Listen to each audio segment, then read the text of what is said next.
Hey, welcome back to another episode of Parker's Pensées. I'm your host, Parker Case, and this is a podcast where we explore all the deepest ideas in philosophy, theology, nature, and life.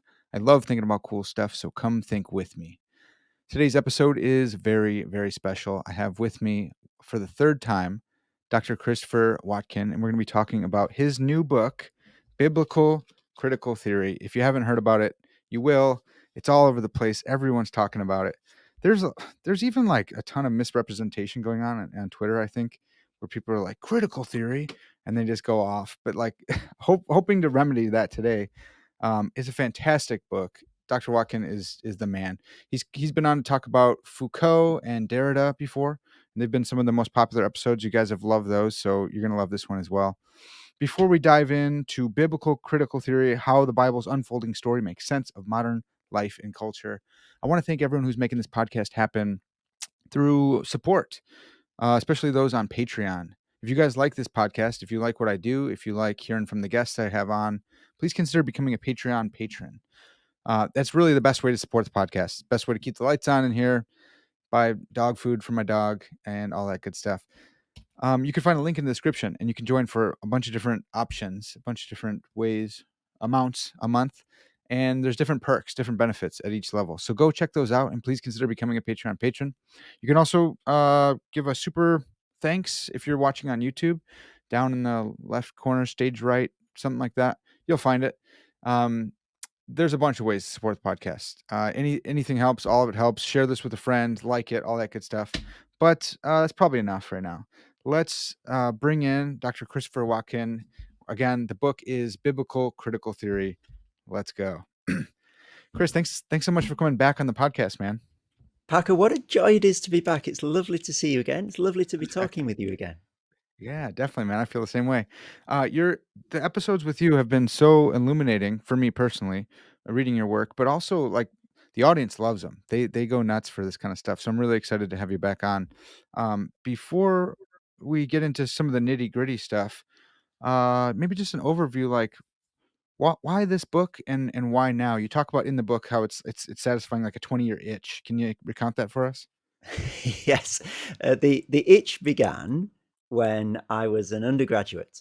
So you got to imagine me as a first year in a big secular university in the arts faculty, and week after week we're being thrown theoretical approaches to try and churn out essays on. So you got your Marxes, your Freuds, your Nietzsches, you've got your Christevers, you've got your Simone de Beauvoirs, and so on and so on and so on. And I'm, really loving trying to understand how different people see the world and try and get inside the skin of these theoretical approaches and work out how they function. And then another part of my life at that time is that I have the great privilege of being a member of a Bible believing church where we're being taught every week to take the Bible seriously and to read it slowly and to apply it to the whole of our lives. Yet there's no place in my life really at that time where these two worlds can get around the table and talk to each other. Where the Hmm. Bible can speak into these theoretical debates and give its own angle on the different Yeah. questions that are flying around in my university studies. And that's the frustration, that's the itch that I talk about. Mm. Yeah. And really, two things happened to try, I suppose, to try and scratch that itch. The first one was that I did a Bible overview. I was a junior leader on a kids' summer camp, Hmm. and when we weren't washing up or organizing soccer matches for the kids, we were being Hmm. taught the Bible. And one of the streams was a Bible overview, and it was mind blowing to see, and I hadn't seen this before, that the Bible isn't just a series of stories given to us by God to teach us how to live, Hmm. but is actually one unfolding story. Complex, multi-layered, absolutely, but nevertheless one unfolding story Hmm. from beginning to end. And not just a story within reality, but a story that claims to be the story of reality, the story that Yeah. makes sense of everything else. And I just found that idea so compelling and so rich and so true and meaningful. That I've been an evangelist, I suppose, for Bible overviews ever since. Yeah. And the second thing that happened was that I stumbled across and read Augustine's City of God. I think I read it for the first time when I was on holiday with my parents. It was a rainy summer week, as they almost always are in the Mm. UK, in the beautiful Yorkshire seaside town of Bridlington. I ploughed my way through Augustine's City of God. Most of it, if I'm being honest, went right over my head. Didn't understand much Yeah. of it. But what I did understand and what captivated me was that Augustine was essentially using this Bible overview framework in the second half of the City of God. He just tells the story of the Bible from Genesis to Revelation, but he was using it as a way to critique late Roman culture at a depth and with a breadth that I'd never seen any Christian critique culture before, and indeed have not ever since. I think it is the high point of Christian cultural criticism in the 2000 years of the church. Outside the Bible, I think Augustine's City of God is as deep and as rich as it has so far got. Um, Yeah. and he showed me how this Bible overview framework could be used as a series of lenses through which to penetrate into and to dissect and critique and understand a culture in some ways Mm. better than the culture could understand itself. He points out things in late Roman society that the Romans were blind to themselves. And that then was the pattern that I knew if I did ever write anything about this, if I did ever try to bring the Bible to the table of these theoretical critiques, and conversely to bring the theoretical critiques to the Bible, this was the pattern that I wanted to follow. Yeah. And so that's what I've tried to do. I've tried to hold, if you like, a flickering candle to the blazing sun of Augustine's City of God, and to try to do for late modern society what he so brilliantly and incomparably did for late Roman society. Yeah. So I caught that in the book, in your debt to Augustine there, which is fantastic. He splits his up into into like two sections, I guess. And like you said, the second one is this biblical critical theory type move. But you say that you interweave your sections all throughout. Um, yeah, can you tell us about that? Like, why not follow Augustine's pattern? Like, what's different? Because you mix it all together. Um, in a way that's super duper helpful, and I think maybe even an improvement, though, sorry, to the Augustine fans out there, I know that's quite a statement, but what do you think about that? Was that intentional? Um, let's let's just get one thing straight. I am not improving in any way, shape, or form on Augustine. Um, I don't have any pretensions in that area Mm, whatsoever. yeah, So, yeah, look, he in the first half of the City of God, he delves into Roman culture, and he looks at it from all different aspects. And I think this is something else that's really compelling about his approach to yeah, cultural critique. He doesn't just sort of parachute into Roman culture and deal with one or two particular spot fires that he notices there, and then get airlifted out at the end. He mhm, he looks over its civic life, its politics, its games, its religion, its superstition, its military, everything. And I think that's one of the brilliant lessons to learn from the City of God, that a culture is a whole ecosystem of ideas. And if mm, we try to isolate one or two movements or ideologies within a culture and just deal with those in the way that perhaps it's a tendency or a temptation for us to do with things like, critical race theory today, yeah, without understanding that the ecosystem of ideas in which particular movements can thrive and be meaningful, then I think we're making it really, really hard for ourselves to understand and to engage meaningfully with those movements. So he does the whole of Roman culture, and then, as you rightly say, in the second half of the City of God, he does a Bible overview. Um, I think I just found it helpful to juxtapose the engagements with culture with the particular doctrines that they're drawn out of. And yeah, so the way I've done it is I will speak about a particular part of the Bible, say creation or sin or eschatology, and then draw particular cultural implications or engagements out of those doctrines as I go. Yeah. Yeah, and, well, so I really appreciate that because I studied systematic theology, and that's the way I like it, and so, it was really helpful for me, and as I was reading it, I would think, C.S. Lewis said something about this, and the next page, of course, there was a quote from C.S. Lewis, or just whoever I was thinking of. "Ah, I think Tolkien said that," and then again, and so you nailed everyone. It's so good. I can't commend the book highly enough. However, people on there's been some pushback at least, and maybe I shouldn't, highlight them or whatever, so I won't say any names or anything, but some people just hear especially in America, in the United States, they hear critical theory and their hackles go up, and it's just, "Here's another, capitulation to the culture. Critical theory. What does the Bible have to do with critical theory?" So I just wanna address that real quick, like an apology for a biblical critical theory. Can you help us out? Like, what is critical theory, and how can we have a biblical version of that?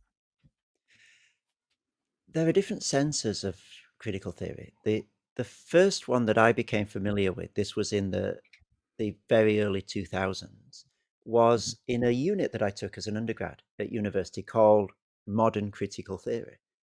And the way that critical theory was understood in that unit, and the way that I understood it for many years, was approaches to culture and society, largely in the wake of Immanuel Kant, Mm, that seek to adopt a critical position with respect to the status quo of society, and to um, provide a vision for a better society. So they say that there are some things that are wrong in society. Let me show you what they are, and here's how they could be better.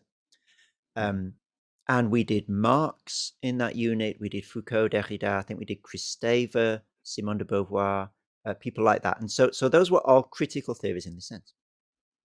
Um, there's also a narrower sense of critical theory, which is Frankfurt School critical theory, Adorno, right. Horkheimer, Marcuse, and so forth, who a group of early 20th century thinkers based in Frankfurt, funnily enough, who tried to take Marx's ideas and use them to critique culture. So that's where we get this idea of cultural Marxism from. Mhm, And then there's an even narrower sense, which is the way that the idea of critical theory sort of circulates, I guess, in the news media today, which is ideas like critical race theory, using the work of thinkers like Derek Bell in the last few decades to have a particular understanding of the way in which race relations work in society. And mhm, my intuition and my experience is that if we forget the broader sense and focus only either on simply the Frankfurt School or simply on things like critical race theory, then it becomes very hard to understand those particular movements and where they came from and what they're saying and why they make sense to the people who espouse them. mm, Um, in the same way that I was saying a moment ago, it's like you configure yourself like a SWAT team and you parachute into society thinking you're going to engage with one particular thing, say it's critical race theory. You do your mm, job and then you airlift yourself out. But you haven't really addressed the wider questions and issues. And it's just really quite a flimsy approach. mm, And so I do insist on this wider sense of critical theory. And I think that's one reason why some people have reacted quite strongly against the book, because the first sense that people often encounter today is the narrow one. So people think right, biblical critical theory, well, that must be assuming everything that critical race theory and things like that assume, and right, saying, let's bring those assumptions to the Bible. But mm, really, what's going on is almost exactly the opposite of that. right, It's taking it's trying to begin with the Bible and say, let's build a critical approach to society in terms of a biblical set of ideas and concepts. And so in mm, order to see how that might work, I think you've got to understand what these different critical theories are all doing. They're all trying to make certain things in the world viable, visible, and valuable. So viable in the sense of certain things become possible and believable in the world if you follow a particular critical theory. So take Marxism, for example.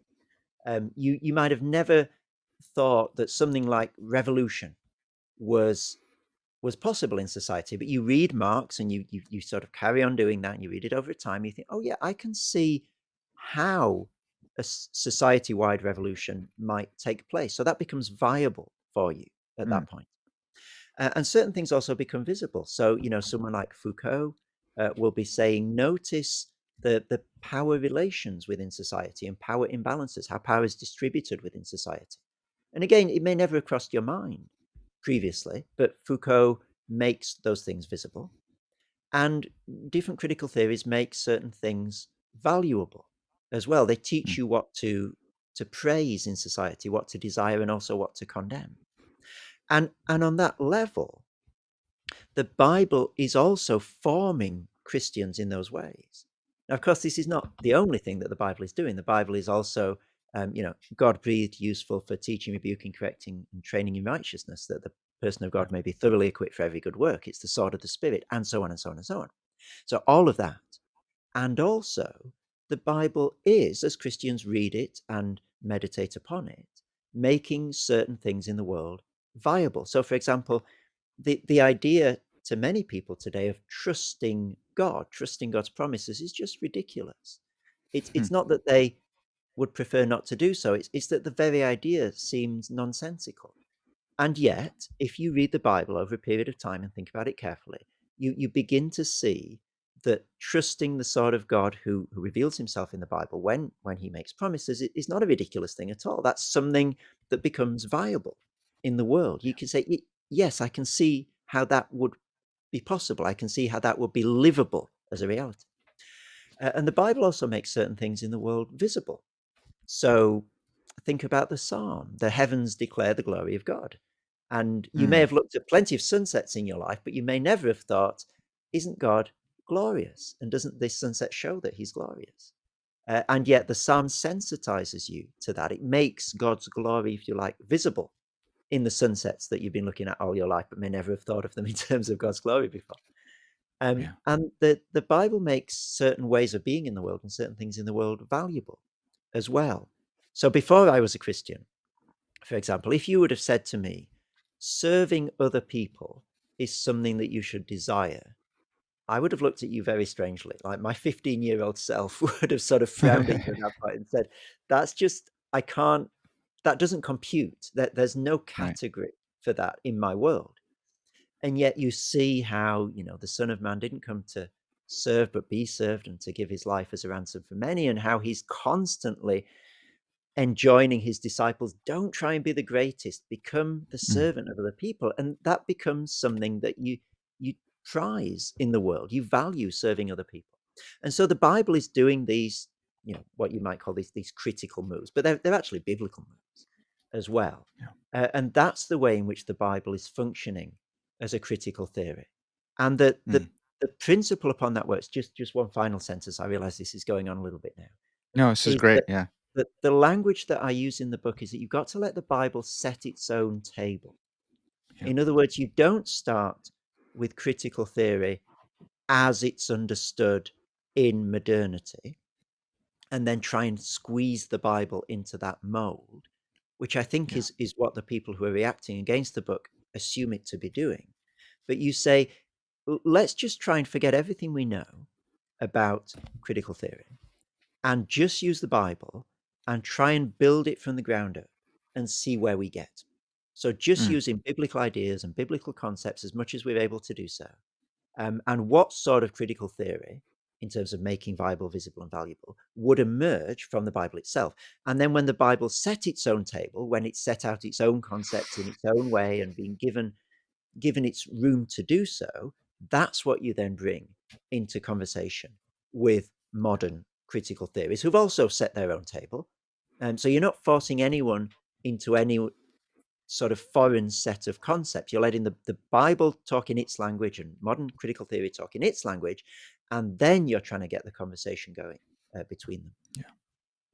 Yeah, I really appreciate that, and you've mentioned that same phrase in our previous episodes on Derrida and Foucault, and you said, "Hey, set their own table, and the Bible set its own table, and then we can talk, but we're not gonna misrepresent each other." That's not helpful. It doesn't get doesn't get us anywhere. So we've kinda dealt with, I'll call it like the right wing critique, which is just the knee jerk reaction to anything that says critical and theory at all in the same sentence. And then I think there might be also, though I haven't seen it, perhaps because of my own circles that I run in, but I'm sure there's going to be a what I'll call like the left wing critique, which says, how can the Bible set its own table? Everyone's reading the Bible through their own eyes, and you have this Western perspective that you're taking to it, and you're just assuming that these Western presuppositions are the ones that are right. Do you have anything before I want to get into the actual meat of this book? But I thought it might be helpful for the listeners. Can you help us out with that kind of left wing critique of maybe an attack on like the perspicuity of Scripture, or think it might be naive that the Bible has its own meta narrative or something? One of the brilliant things about the Bible in the contemporary context is that it very resoundly, if that's a word, and thoroughly isn't a Western book. Hmm, It was written, over a period of many years in many contexts, none of which happen to be the modern West. right. And I think this cultural diversity of the biblical texts is something that's so precious for Christians, precisely because it doesn't allow you to settle comfortably into one cultural mold and to use that as the yardstick by which to measure every other culture. So you've got the Bible is multilingual to begin with. It's Hmm, written in Hebrew, little bits of Aramaic in the Old Testament, and then Koine Greek in the New Testament. That's odd for a biblical right. for a major religious text, and it's not written at one particular historical moment either, and that's odd as well. It's written uh, to and about communities who are by turns nomadic, self-governing, in exile under occupation, and therefore there isn't one cookie cutter cultural Hmm, sort of mold that the Bible fits into. And you see this principle of richness and plurality even in the biblical texts themselves. So why are there four gospels? Why are there Kings and Chronicles? Why are there hmm, two creation accounts in Genesis? That there seems to be a repeated move that the Bible is making on many different levels to diversify and enrich its perspective and its standpoint. And if it only happened once, if it was just that there were two Genesis creation accounts and everything else was sort of monotone, you think, oh, it might be a bit of an anomaly. But that it happens so repeatedly on so many levels, I think it can be no coincidence. Now, I think hmm, therefore that what the one of the consequences of that is that nobody should find the Bible comfortable. And if modern Western people find the Bible comfortable, I think the alarm bells should start ringing. hmm, Because if the Bible is not rubbing every single person and every single culture up the wrong way somewhere, then I think there's a great danger that we've remade the Bible in our own image and we've right. domesticated it to our own culture. And so at the point that we think that the Bible's presuppositions are Western, I think that we need to be alarmed that we've defanged and domesticated the Bible. I don't think its presuppositions fit snugly into any cultural moment. There are overlaps, of course, with the way that each culture will approach questions like knowledge. Um, but if we've domesticated it, the problem is not with the Bible. The problem is with us, I think, Yeah, and we need to yeah, read it more seriously and engage with it in a more thoughtful way in order to be able to see that it simply is not a Western book and that it yeah, challenges quote unquote Western culture, not necessarily in a unique way, but in the way that it challenges every culture and the way that no one should feel completely comfortable reading it from cover to yeah. cover. Yeah. Man, amen. That's such a great answer. Thanks for that. That's great. Well, so one of the things I found really, really encouraging, probably in the introduction, was your story about you kind of recounted it for us a little bit, but your time in college, you're looking at feminist critical theories, Marxist, different ones, and you're like, why isn't there a biblical one? And that was part of this itch. It's just so cool to think like, yeah, like why let's do that. Let's take this Bible and let's critique our culture and their culture and everyone's culture with the Bible. Why not a biblical critique? So I really like that, and your explanation is really helpful. That it's not this book's not necessarily like a defense or explanation of the Bible to the culture. There's a lot of those books, and we need more. It's probably a generational thing. Every generation is going to have to do that kind of stuff, explaining the Bible to the culture. But instead, it's an analysis and critique of the culture through the Bible, and then in this indirect fashion, it's making the Christian story a making it appealing to the culture. I love that, man. It's so great. It's not direct apologetics, but maybe like indirect. You also made this distinction between doctrine and apologetics. Doctrine is like knowing what you believe, apologetics knowing why you believe, and then cultural critique is something else. It's like the so what, like the directional. Can you help us with that? Like with the cultural critique, it's not what and it's not why. Is it so what? Like what's the question that it's answering there? Yeah, I think so what is a really helpful way of putting it. So Christians have been, I think, in the last few decades, um, reasonably good at knowing what we believe. There are Mm, lots of books of systematic theology and doctrine that help us to understand what the Bible is saying, mm, and we've been, reasonably good at trying to explain why we believe those things. And that's, yeah, your sort of your apologetics in various different flavors and guises. Um, and and as you say, that the book is trying not to replicate that, but to ask a different question, which Christians have also asked. And I quote lots of people in the book who are asking it, which is the okay. So let's just assume the Bible for sake of argument. What implications does that have for society and culture and human beings? What does it look like, if you like, to walk around inside this biblical story? What would society be like if this was the way that that society and culture were shaped?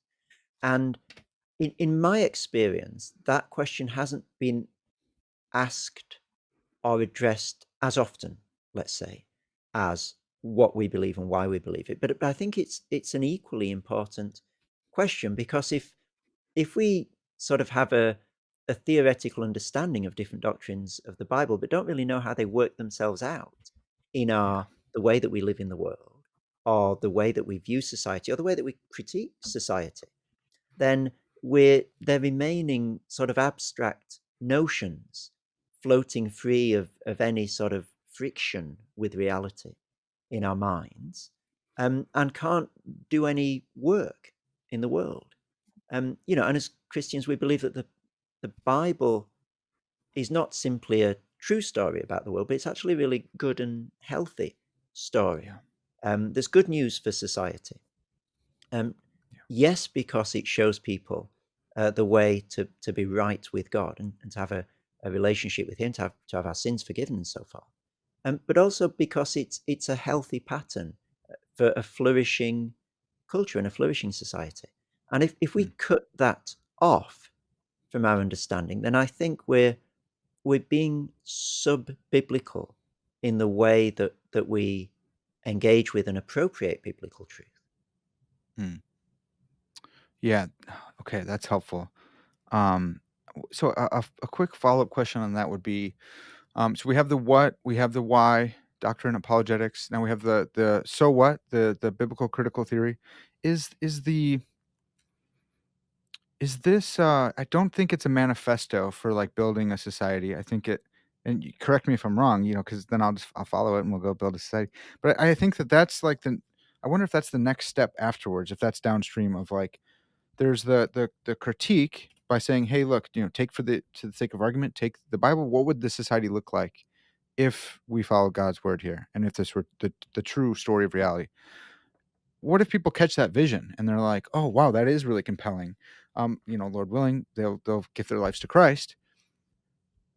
Is this like a blueprint for building society? Now that's there's another hot topic. I try not to go with like the hot topic stuff. I want to to be evergreen content. But there's like Christian nationalism now, and that's a Rorschach test for whoever's listening, and they go, Christian nationalism, that's terrible, that's great, that's good, that's bad. Um, where does this fit in, like the building of culture, the shaping of culture, the Christian in the culture, and how we should vote and stuff like that? Any thoughts on that? It's a fantastic question. This book is working at the level of what Charles Taylor and Cornelius Castoriadis call social imaginaries. Yeah, So it's the way in which we situate ourselves in the world, the way that we think the world works, the big sort of overarching structures and patterns of reality. So you won't find out who to vote for if you read this book. yeah, And in a sense, that's not my intention. That right. this book is a brick in the wall, and I often come back to Paul's image of the body of Christ. The different organs, the different parts of the body do different things. This book is doing one particular thing. It's working at that fundamental social imaginary level and saying this is these are the rhythms and patterns of a biblical way of living in the world. And I think it's for others with a different skill set, with a different training, perhaps politics people rather than philosophers such as myself, to then Mhm. draw upon aspects of that social imaginary and work it through at a policy level. I don't have the academic chops to do that, and that's not what this book is trying to do. But I don't want to then say what this book is doing is the only thing that needs to be done. No, of course not. The body of Christ is complex, and my book is a little toenail of the body of Christ, and other Mm. people need to be active in different areas. But I Yeah, think what I would say is that there's the biblical social imaginary um, is is not going to work itself out simply in terms of one concrete, explicit set of policy options. I think yeah, that the world that we live in is too complex. So some things will be clear, but I think other things will be um, possible to take in different ways, and yeah, and that's the case with any political position. So you start with a political vision, an intuition about society, a certain social imaginary of the way in which human beings work. And then you seek to elaborate a range of policies that resonate with the world as you see it. And that's why mhm, political parties change their policies over time as well. And so I don't want to give the impression that there's going to be one and only one correct way to translate these social imaginary sort of biblical realities into the policy level. Does that make sense? yeah, yeah. It froze up a little bit, but I think we're good now. Yeah, that's really helpful, and I do appreciate that because I do see it as like it's upstream of that conversation, and people making those kind of choices. Man, I commend this book to them that they need to be wrestling with this stuff as well. Um, and I think we all need each other, like you said. We're a body here, and so I tend, because I love philosophy and theology, I wanna go more abstract as well, but, I recognize that we do need people on grassroots and downstream in politics applying the stuff and, applying biblical wisdom to say, like, "Here is one way that this could go out, and is it?" Let's debate that, let's talk about that, so, yeah, I And I appreciate think that. one potential critique of what I'm doing would be to say, look, it's irrelevant until you get to the policy Mhm, level. You're actually saying nothing. You're not giving people any sort of steer. And if you're not saying who to vote for in the voting booth, you're not you're irrelevant. And I mm, think my response to that would be to ask the question, well, where do political policies come from? Where do political visions come right, from?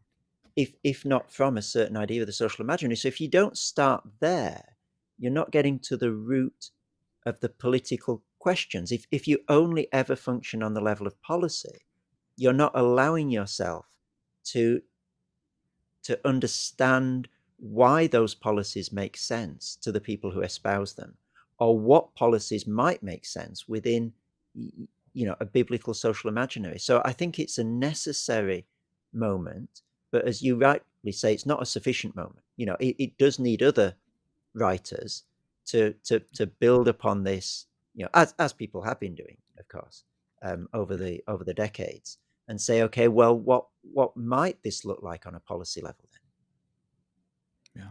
Yeah, that's fantastic, man. Well, okay, so I think that I wanted to raise a lot of those just to kind of preempt some critiques and just to give a better hearing to the book, and I think we did that. So let's jump in on some more like the nitty gritty, the details of the book. You talk about culture, which which was fantastic.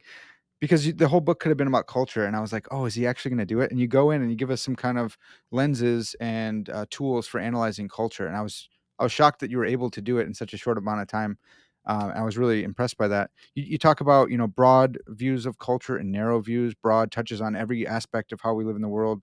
Narrow is more like music, art, literature, it's used in different senses. But then you go in on these figures, and I think the figures you said comes from like figure and ground and Gestalt psychology. Can you help us out with what figures are and how they can help us think through culture? Yeah, thank you. There are two senses to figure that I'm trying to draw on. The first is where you talk about a figure of speech, say a metaphor, for example. And Yeah, the metaphor isn't any particular content, but it's a way of using language, and it can have almost infinite different contents. Anything can be a metaphor, but it's still a metaphor. So there's a continuity, there's a constancy on the level of the way language is being used, the gesture of language, if you like, that yeah, that can be filled with different content. And that sense of figure gives you an idea of patterns or rhythms, either of language or of culture, that are not dependent on the particular content of a culture, but will be repeated with different content over time, just as metaphors are. So that's one sense of figure.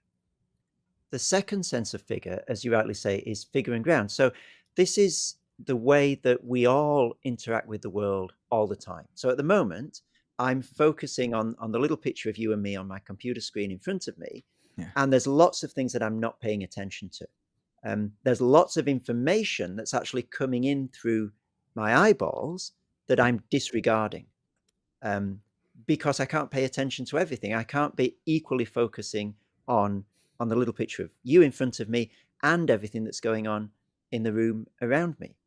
Um, and that's just part of being human, isn't it? We all choose what to focus on moment by moment.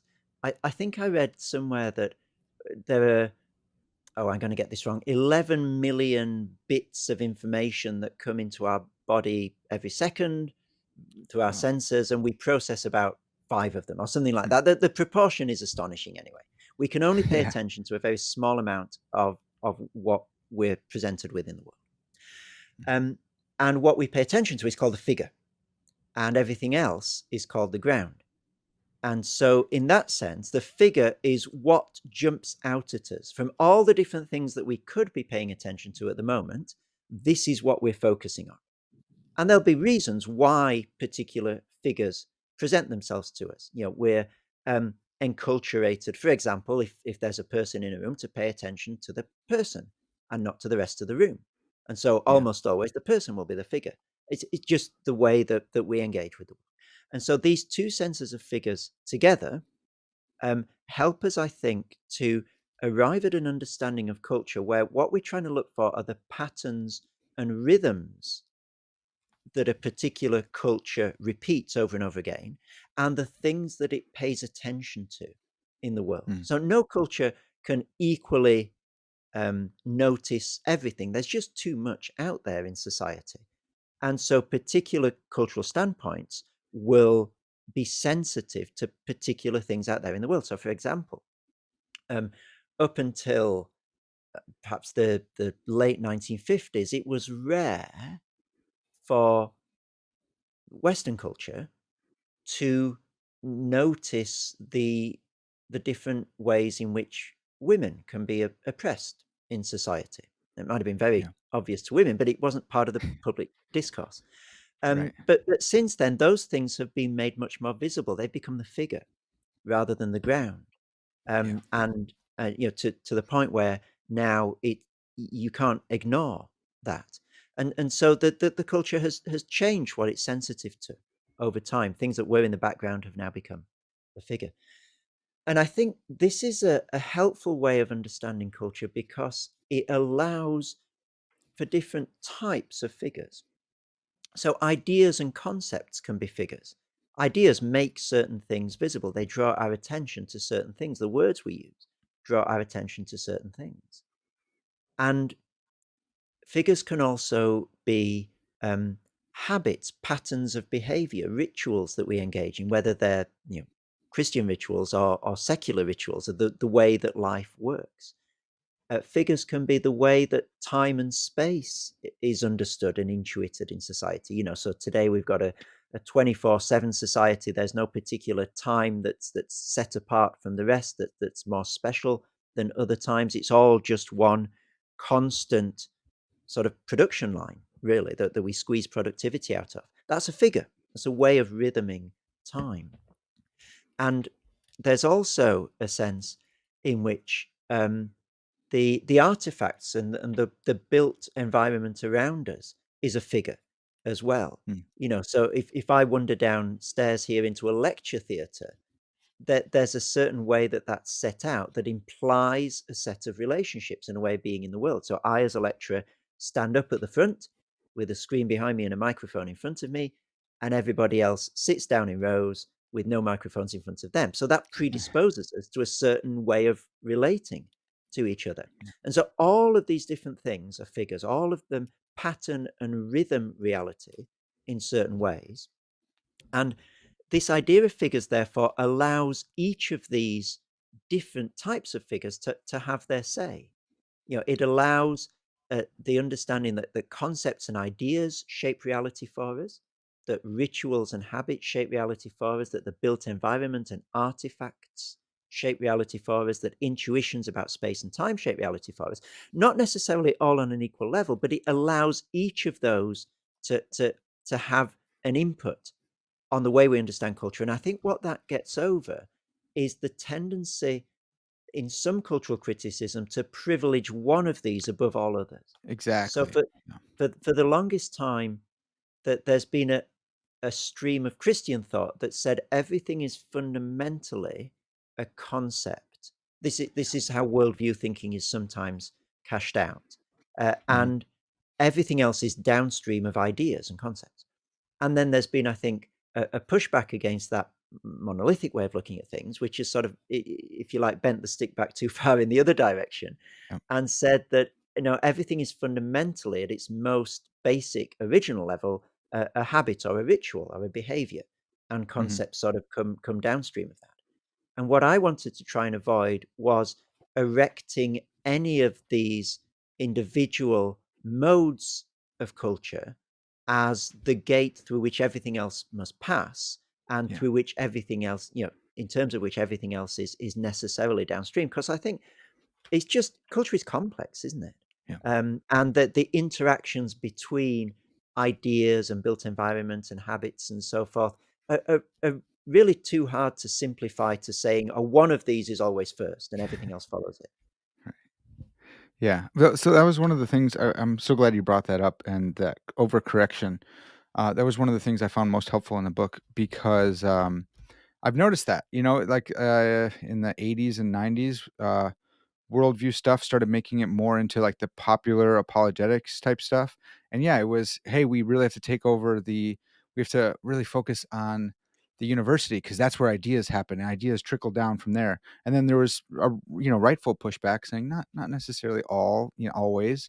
And then Charles Taylor came out, and his, to me, seems a lot more non-cognitive, a lot more habituation, about a lot more rituals and hobbies. And it was the invention of the steam engine, and that's why people stopped going to church. And I think he's right in a lot of ways, but it's complex, like you said. And so you give these 6 categories of figures, which I believe I'm terrible at foreign pronunciations, but I think it's the figuration total. Does that sound right?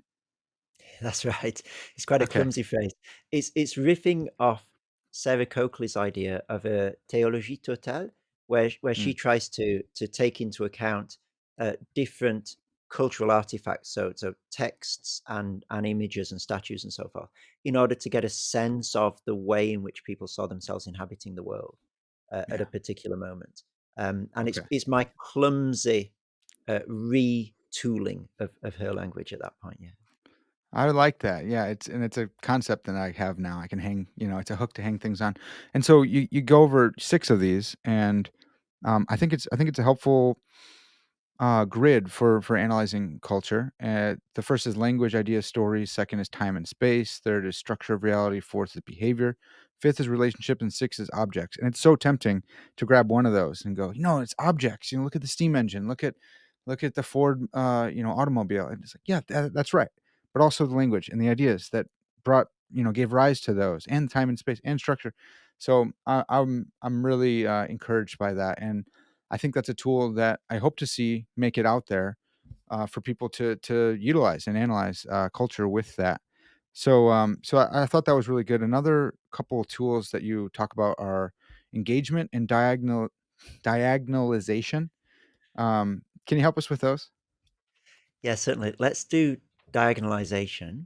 Okay. Um, it's it's a word that describes something that I think Christians have done throughout the centuries, but by sticking a label on it, you simply make it visible. So it's not a new idea, Mhm. but hopefully the term diagonalization helps us to see something that Christian cultural critics have been doing for a very long time.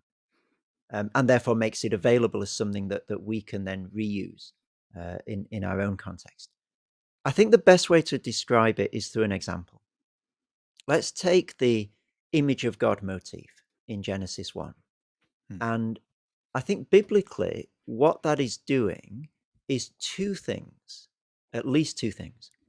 First of all, it's exalting and dignifying human beings because of everything in the whole of creation, the most stunning sunset, the most beautiful animal, the most majestic building or piece of music. Only human beings of all those things are made in the image of God. Yeah. And therefore, there's a dignity and a worth to human beings that's really quite astonishing and amazing in that idea. But there's also, in the same idea of the image of God, a humbling of human beings because we're not God. We're the image Yeah. of God. Yeah. And therefore, there's a sense in which, however exalted human beings are, we're not top dog in the universe. Is re- that place is retained for God alone, who created indeed the whole universe.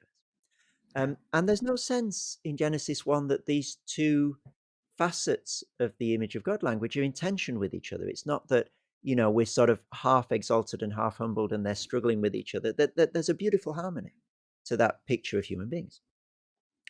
And then you come to the modern world and you look at the way in which it deals with anthropology, with what human beings are. And I think you see at least two tendencies there. And the first tendency takes the biblical idea of humbling and cuts it off, dismembers it from the rest of the Bible, Mm. um, and tries to sort of make it the whole truth of human beings.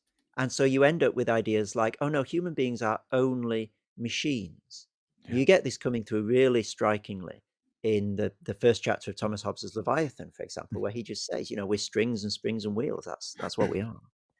Um, or other people will say that we're simply animals like all the others. There's nothing special about us. And so there's that one branch of modern anthropology, but there's also another branch as well, which sets us up as deities. And John Milbank is really good on this in the opening Mm. chapters of Theology and Social Theory, where he says that the idea of an uncontestable will that was originally elaborated in terms of the god of voluntarism, Yeah. the god for whom not even logic is an impediment, that the god of voluntarism can make 2 and 2 equal 11. Yeah. if it should want, because nothing is an impediment to its will, not even logic. That idea of a brute, pure, uncontestable will, Milbank argues, in modernity is lifted from a theological concept, and it's actually made one of the guiding paradigms of humanity. Mhm. And he does this through Thomas Hobbes and Power in Hobbes and other people. And so there's this other anthropology that says you are a god with the right and the responsibility to define yourself and reality and good and evil. That is a weight that is on your shoulders. You must decide what is real, who you are, and what is good. And modernity sort of throws these two anthropologies at us all and says, go figure. You're a machine. Oh, and by the way, you're a god as well. Now Mm. try and live that reality. And of course, it's an incredibly painful, stressful reality to try and conjure with. And it's very hard to assimilate that view of yourself and not be torn apart and not be psychologically really that it's incredibly difficult. Yeah. And so to diagonalize that difference is to say, wait a minute, you've both taken some truth from the biblical ecosystem of ideas and you've cut it off, you've dismembered it from the other biblical ideas that it's in harmony with. You've blown it up, you've made it the whole truth, and then you've set these two ideas, we're just machines or we gods, butting up against each other in a way that they never were in the Bible to Yeah. begin with. The exaltation and the humility of humanity weren't two ferrets in a sack fighting each other in the image of God motif, they were in harmony. And so Right. to diagonalize it is to call modernity back to the biblical harmony that it's dismembered.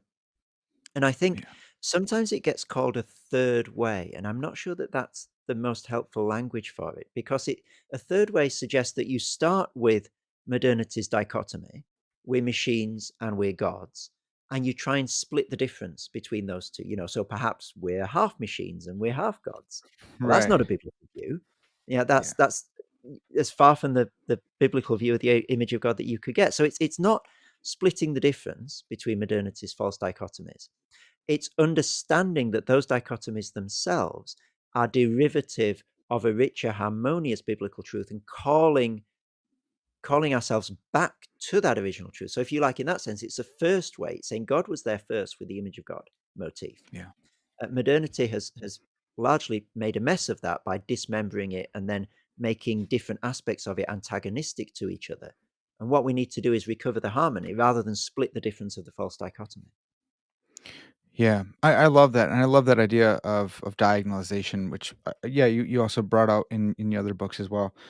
So I've been chewing on that for a while, and I've been thinking about things like creation care, where you see this same kind of thing, where it's we have risen to the top, and we are basically gods, and so we can frack and oil, drag oil out of anywhere, and screw it. If we blow up this Earth, we'll just go to Mars and we'll do the same thing there because we are top dog. And the other side of the coin is, well, look what we're doing to the environment, and let's just kill ourselves. And it's anti-humanist. Um, but the biblical diagonalization is like we're creatures of this earth, and we're also uh, God's representatives here, called to exercise dominion over it. And so, no, we don't just leave the forest by themselves, but we exercise care over them, and we cut down invasive species, and we make sure things are thriving, but we do it in a way that's along the grain of reality instead of against it. And so it's been a really helpful concept for me to be thinking through other things that we see in the world, where you do find these weird dichotomies where it's like a half truth, or it's based on the truth, but it's taken a gnarly turn and turned in on itself. Um, so I've loved that, and it's called me back thinking about what we are. It's called me back again and again to Pascal's thinking reed, where it's like, yeah, we're but a reed in blowing in the wind, and yet we can think about the world and the universe, because we're made in God's image. And it's it's something that keeps me up at night sometimes, where I think about like the unbearable. I don't know if it's unbearable. This huge burden of being God's image bearer and yet being a creature of dust. And you see it in poems, you see it in literature, where it's like it's crazy to be made in the image of God and to wake up and snap into consciousness. It's a privilege, and yet it's also this heavy burden. And thank God for His grace, that be made right with Him through His gift of salvation. So yeah, I love the humanity chapter that you were talking about. I love the diagonalization between the two modern conceptions that are pitted against each other. I gotta ask, just for the sake of my audience, about robots. You have this little subsection, posthumanism, robots, and monsters. Um, just that Hobbesian idea that we are just a bunch of strings that comes out a lot, I think, in conversations around AI. And if we're just a machine, so yeah, sure, we can make another machine. Um, do you think that Do you think that we can make artificial intelligence? And if so, does the image of God, is it like transitive? If we made a machine in our image and we're made in God's image, does that image of God transfer all the way down to the machine? What do you make of that kind of stuff? Just a little question there, Parker. Um, Yeah, sorry. um, I think the um, the question of artificial intelligence and the debates around it are really complex, and I'm not an expert in that field, and so I preface what I say by that necessary caveat that I don't understand the way that artificial intelligence works with the depth that I would need to in order to be able to satisfy your question fully. As I understand it, okay, that's the big caveat. As I understand it, what contemporary moves towards some sort of general artificial intelligence are doing are very powerfully and very successfully mimicking human-like responses to Mm, inputs. So you take GPT-3, for example. yeah. You ask it a question, and it can give you a response that it's very hard to tell often from a human response. Um, I had this conversation with GPT-3 the other day, actually, and Hmm. I was trying to play devil's advocate and say, essentially, you are human because it's impossible to tell the difference between you and a human in terms of the answers that you give. I just wanted to see what it would say. And it was very adamant that it wasn't human. It said, no, no, no, I'm just, a sophisticated computational algorithm and so forth. And and I think both of those and ideas are necessary to hold in mind. So first of all, artificial intelligence is at the point now where it can give human-like responses, and where it's very hard to, it's the Turing test, isn't it? Where it's very hard to Right. tell apart from human Yeah. beings in very significant ways. Um, there are, however, fundamental aspects of human being that are as yet off limits to artificial intelligence, namely embodiedness and finitude. In Mm, other words, the fact that we die. Um, yeah. and I think those are sometimes aspects of being human that have a tendency to get neglected by those who are on the cutting edge of Mm, developing artificial intelligence. And I think, therefore, it is right to critique a certain Gnosticism or a certain dualism in the enterprise of artificial intelligence as it's currently being conducted.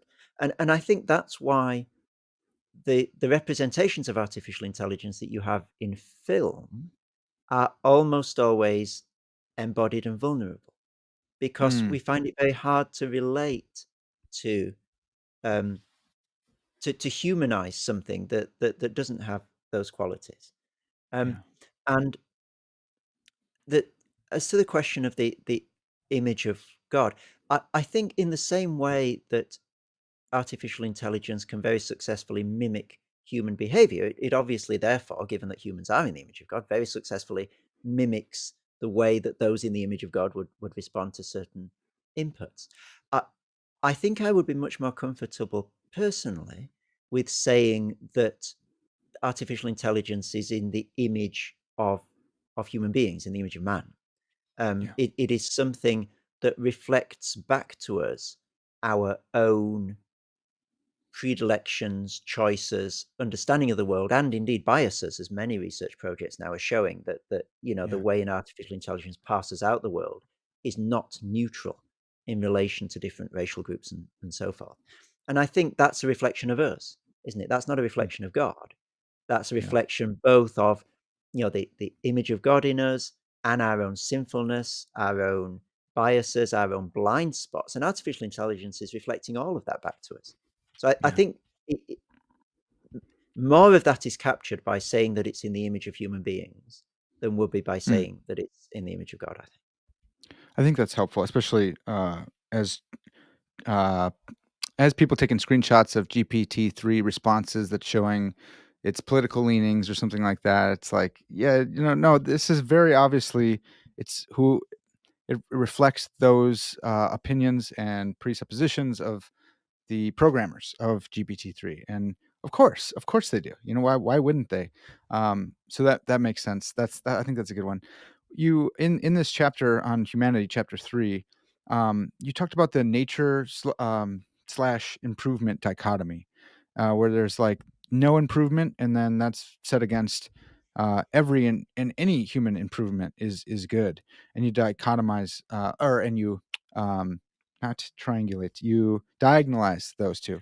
Can you help us with that one? Like how do we diagonalize between human improvement, no human improvement, just being natural running around hobbits barefoot, versus being full out cyborgs, with electric eyes.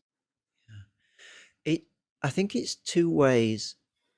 of it's two visions of reality that are falsely sacralized or Yeah. made holy in that sense. The first of those positions that you describe begins from the position that the way things are currently, or at least in a state in which they're uninterfered with by human beings, is the way they ought to be. There's a goodness about the status quo, the non-human status quo.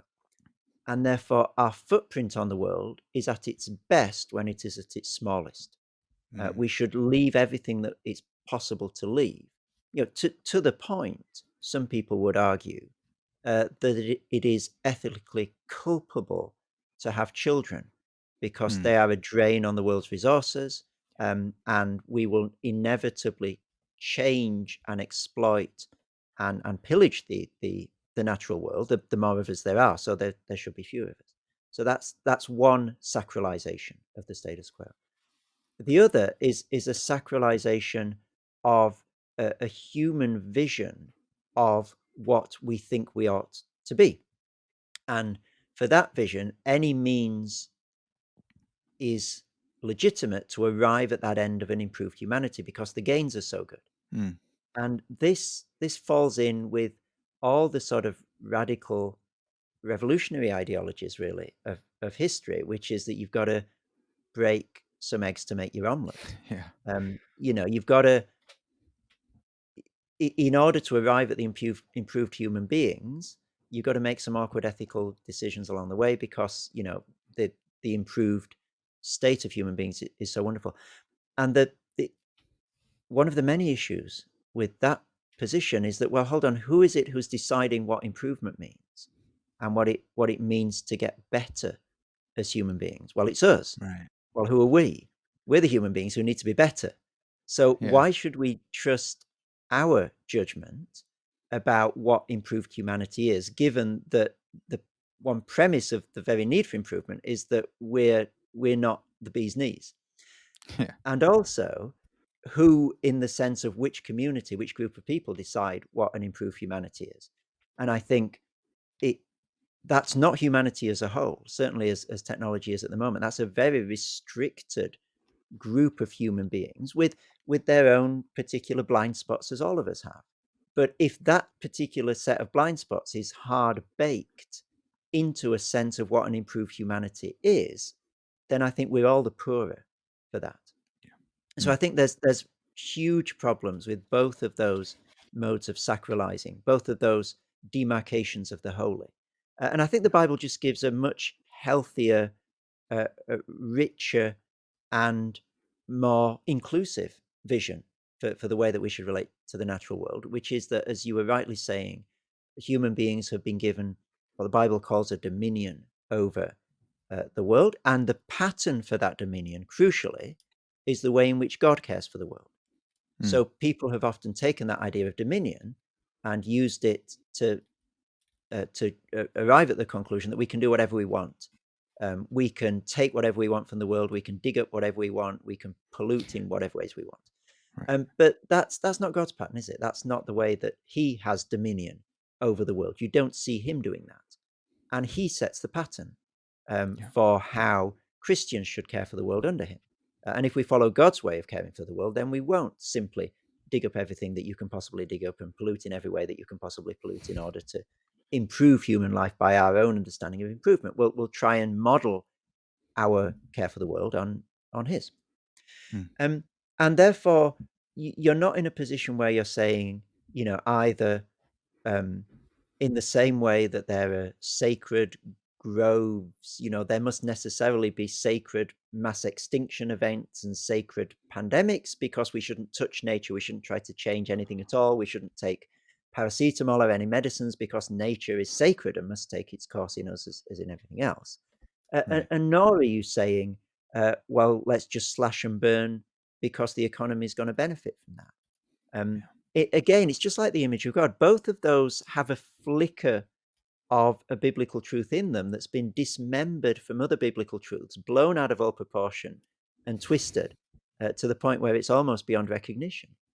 Yeah. And so, along with um, the position that wants to conserve the natural world, the Christian vision has this right at its foundation the idea that God originally created a good world. And so materiality, for example, is good.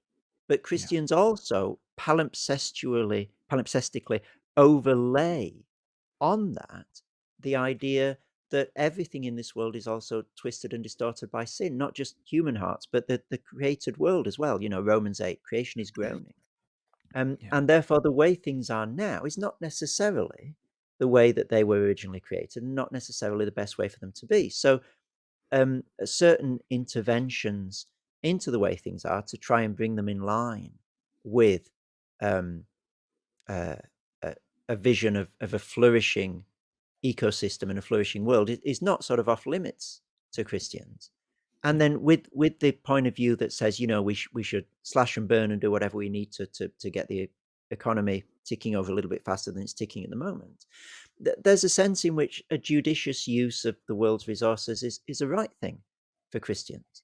Um, that it's not that we shouldn't touch anything because um, because it's sacred in and of itself. No, no, God is holy, not in the first instance the world that He's made, and He cares for it, and it is good.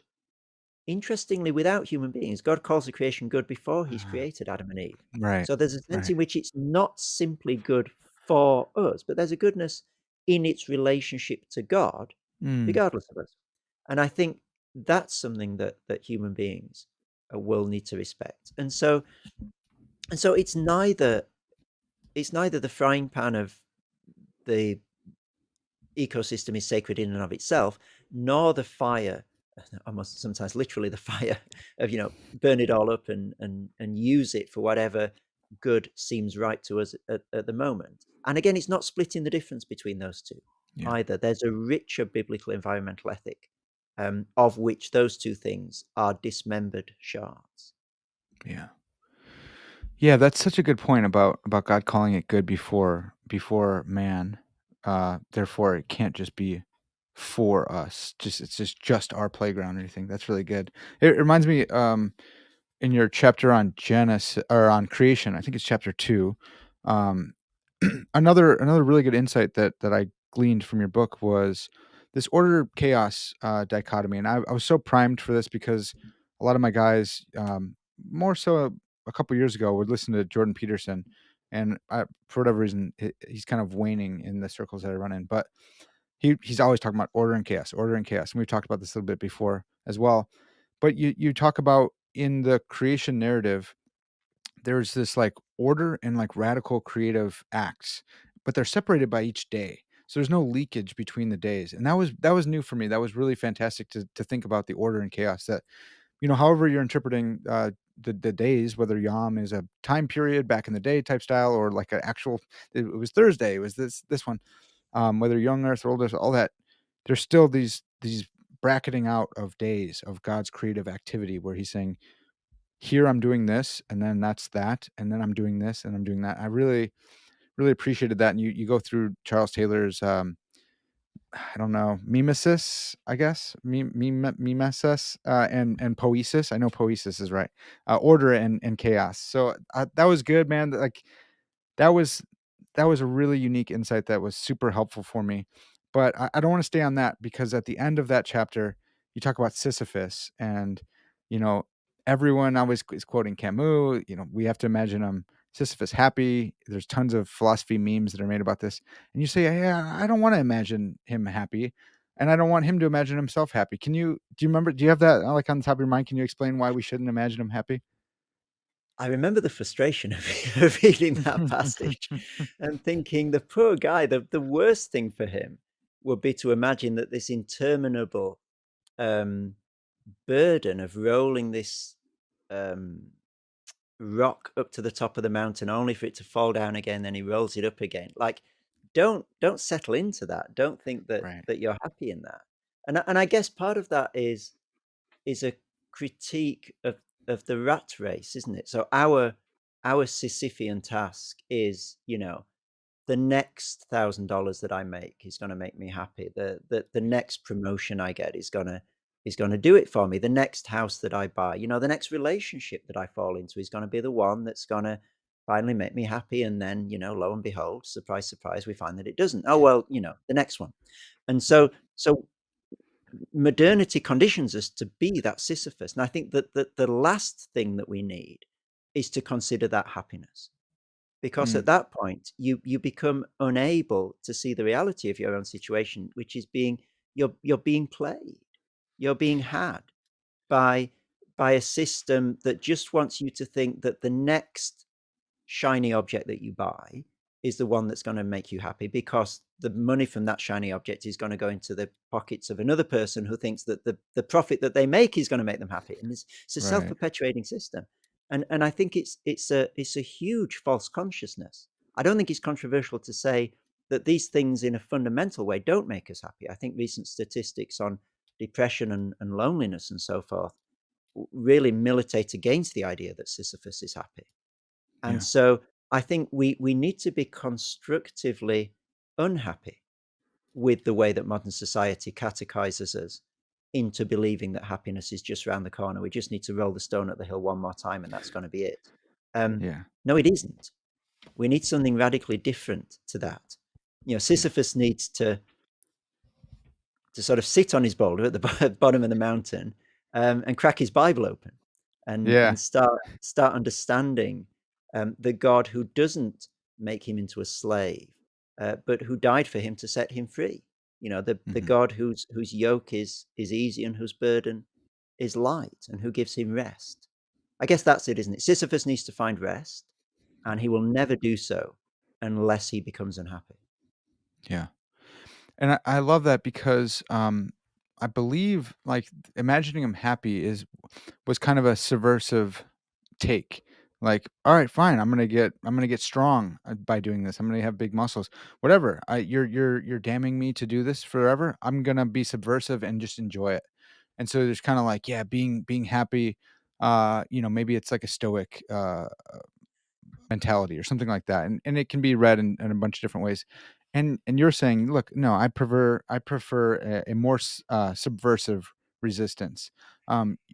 Because, I think you said it was from, Brueggemann that says, "This is just capitulating to the insatiable gods of imperial productivity. This is not being subversive. You're just accepting your lot in this system, and you're just forcing yourself to try and be happy. The real subversive thing is to step out from it." And then you talk about what you said here, that he needs God's rest. He needs to take on Christ's yoke, and his burden, which is easy and light. And I love that, man. I thought that was a really succinct way of, showing a biblical critical, theoretical critique, I guess, of even a subversive, concept in our culture today, even amongst, the educated, the philosophers of our day are like, "Hey, look, I'm gonna be Sisyphus. I'm gonna be happy." Like, no, no, we need to critique that as well. through biblical theology, which I thought was fantastic, man. So I had to talk about that because I thought that one was really fascinating. Yeah, Yeah, let's all be constructively unhappy. Um, that's right. let's cultivate a, a biblically based dissatisfaction, I think, Yeah, with the portfolio of options that the modern world gives us, in order then to find something better. It's C.S. Lewis's yeah, mud pies, isn't it? You know, you we're yeah. all too easily pleased with the mud pies that we're making in the slum Mm. when we could be going for a day at the beach. So it's not just become unhappy and miserable for the sake of being, stoically unhappy and miserable. It's Right. that you're never going to contemplate the beach unless you realize that making mud pies is really quite dissatisfying. Yeah. And there's another concept. Again, what's helpful, what you do very well, which I think is helpful, is giving the language to these kind of mm, these concepts that are sometimes vague, sometimes have like vague edges or something. But you're saying here's a concept for us, and another concept is out narrating, and so how the Bible will out narrate the stories of our day, which a lot of times have some truth to them. Otherwise, they wouldn't be memes, they wouldn't be passed on, they wouldn't be um, whatever language we use for them, uh, cultural, social imaginaries or something like that. But we want to like paint a better picture, and sometimes that will fall under criticism from the more modern Christians, and I mean modern in the old sense that they're modernist Christians, and they'll say, "No, that's not. We care about is truth." You're like, "Yeah, yeah, that's great, man. Of course we care about truth, but we also care about telling a better story than our competitors, and we're not making up the story. The story's already been in the Bible. It's already been there. We want to compel people to see this as a beautiful picture, which it truly is. Yeah, that's fine. So that out narrating is really helpful. And I want to finish up by out narrating our conception of God by going over your Trinity chapter. But I have to. You give this story in the Trinity chapter of having checked out this book Trinity and Truth, and then not having read it. I don't know if it's the same. You didn't say the author, but I think it's Bruce Marshall. This is Trinity. Is this the one? Okay, Yeah, so yeah, I that's the one. totally connected with you because I did the same thing. I checked it out, never read it. Then I bought it, and I still haven't read it. So I need to read this book. It was a reminder to me, but I was like, okay, I totally resonate with that story. I have it on my shelf. Been meaning to read it for years. But you talk about how the biblical doctrine of the Trinity can impact our approach to society and culture and cultural critique, um, which is fantastic. This is like a Van Tillian, Bavinkian understanding of God, like diagonalizing the absolute and the personal. Can we end with that? Can you help us? How is the Trinity diagonalized? What is the absolute and the personal? Why are those two in conflict? And then how does the Trinity diagonalize those? There are four key ways, I think, in which the Trinity, so to speak, sets reality up in a way that's really quite fresh and subversive. And absolute personality theism is one of those. The first one is that the Bible is very clear on what some theologians have called the creator-creature distinction, that God is not part of the world, that he's created, that he's outside of it, and his way of existing is radically different to the world's way of existing. So we and everything in the world, everything in creation, is contingent on something outside of us. In other words, we were made by God. We're not self-sufficient, self-existing. Right, And our existence as human beings is finite. But God is not dependent on anything outside himself, and his existence is not finite and not created. And so there are two fundamentally different ways of being, if you like. There's God's way, which is infinite, non-dependent, eternal, so forth, and there's the creation's way of being, which is contingent, dependent on God, on something outside itself. And then from that basis, you then say, well, what sort of God did create the world? And this is where absolute personality theism comes in. So there are any number of ways of looking at the world that have an absolute principle, a sort of a bedrock of reality. When you dig down, you hit rock bottom somewhere. Um, yeah, I don't know what it is for modern science. Let's say it's energy for sake of argument. I'm sure that's wrong, but just for the sake of saying something, energy is yeah, the most fundamental thing that there is, and everything, all the atoms, all the quarks, all the strings, everything is built out of energy. for example. And that's an impersonal ultimate reality. And then there are other ways of looking at the world. So take the Greek pantheon or the Roman pantheon, for example, that see reality in fundamentally personal terms. So Zeus um, as the chief god is has the traits of personality. And I know in Greek and Roman thinking there are some impersonal principles as well, but just because we don't have long, let's run with the pantheon. Okay, Yeah. so you've got your absolute and you've got your personal. Now, what is really quirky within the landscape of ways of looking at the world about the Bible is that the God of the Bible is both absolute because Mm. of the creator creature distinction and personal. So it's not that God's personality, if you like, supervenes over some impersonal absolute principle that he most fundamentally is, that you can get behind God's personality. It's something more fundamental than that. No, no. Right. The the deepest reality, the bedrock that you hit in our world, when you dig down and get below everything, is the personal God and the Yeah. absolute God. And that's really unique and really exciting for Christians. So just one little footnote on that before I bounce on to the next distinctive. Um, we often quite quick, aren't we, to say that God's absolute nature grounds the sciences, that the world is predictable and ordered because God is a God of order, that he's not just one God with a particular jurisdiction fighting against the other gods in some sort of chaos, and therefore the world is unpredictable. No, there's an orderliness. Science makes sense because of God's absoluteness. Yeah.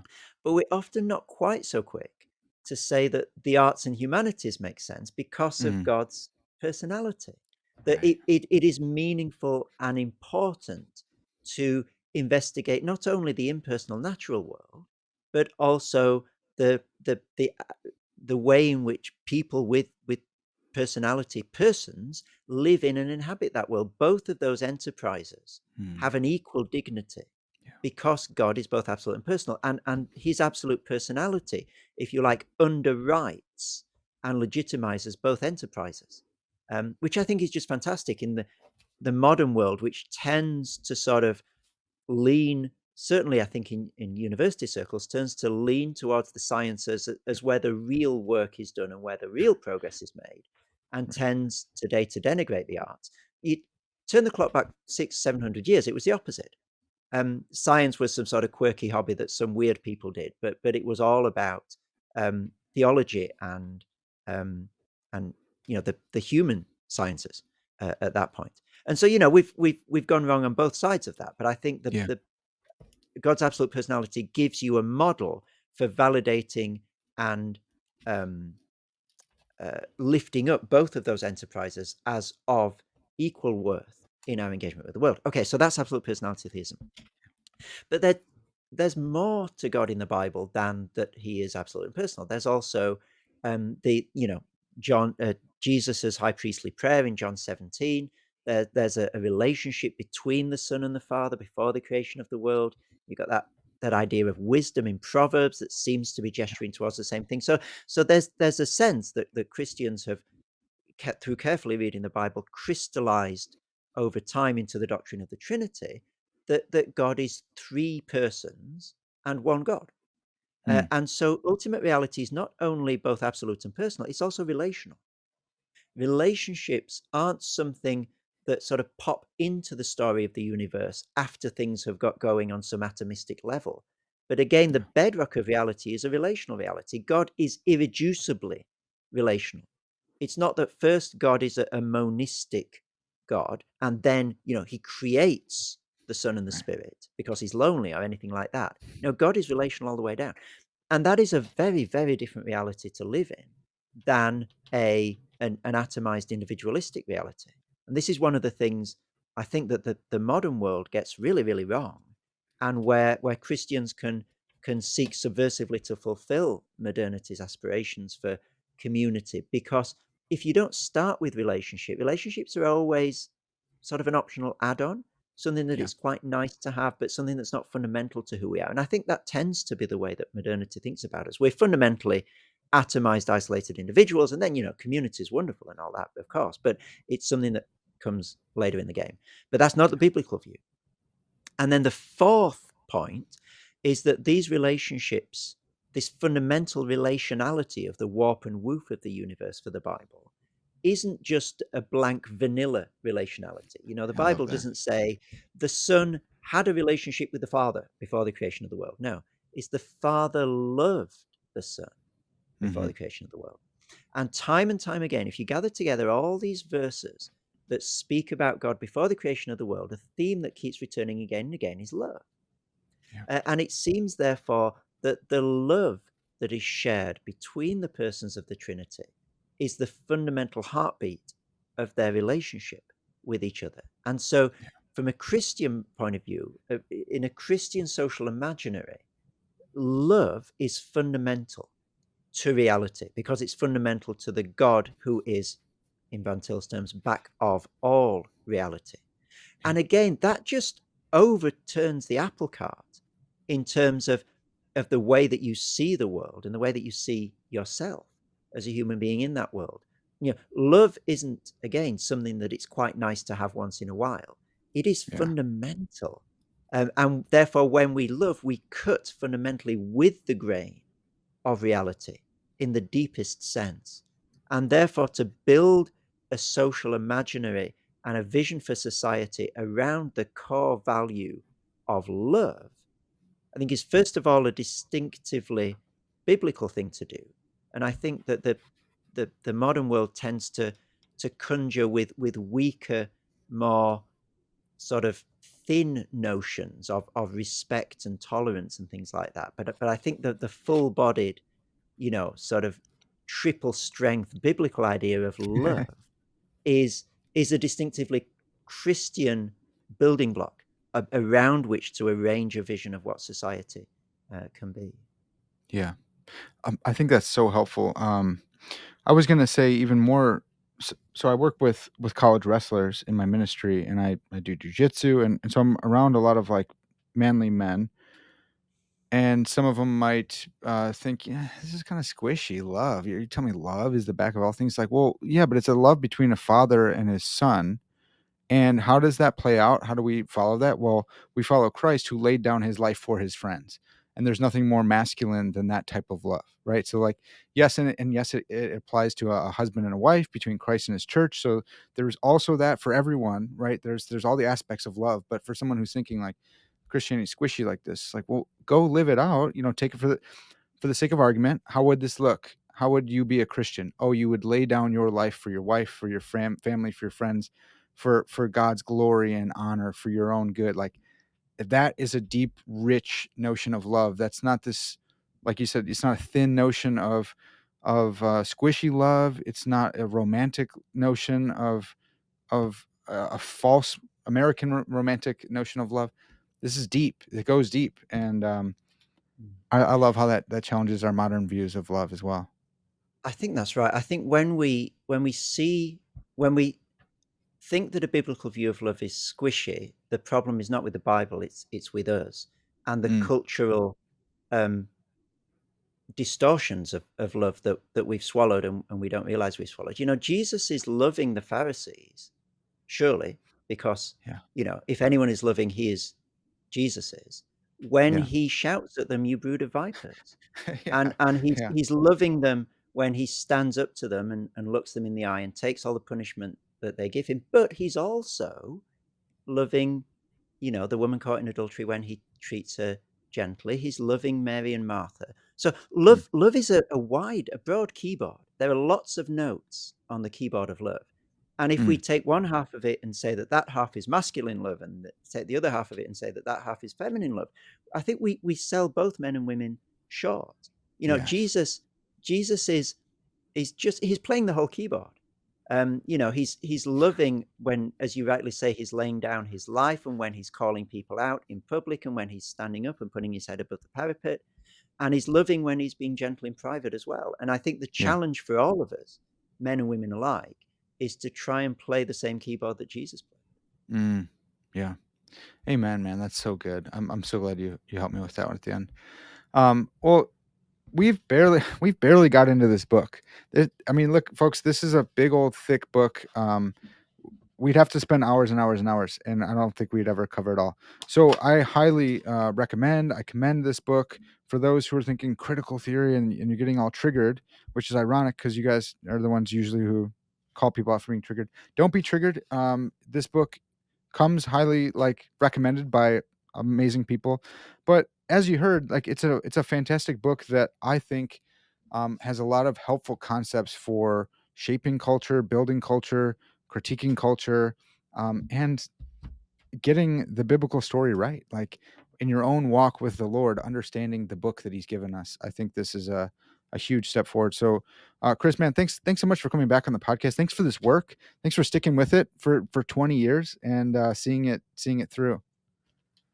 It's always an absolute joy, Parker. I've really appreciated our conversation. Love your questions. Love the way that you dig and probe. So thank you. Yeah, thanks, man. All right, folks. Well, that's gonna have to do it. This has been Parker's Pensées.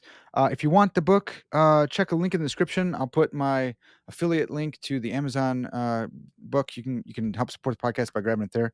That's gonna have to do it for now, though. This has been Parker's Pensées, and as always, all glory to God.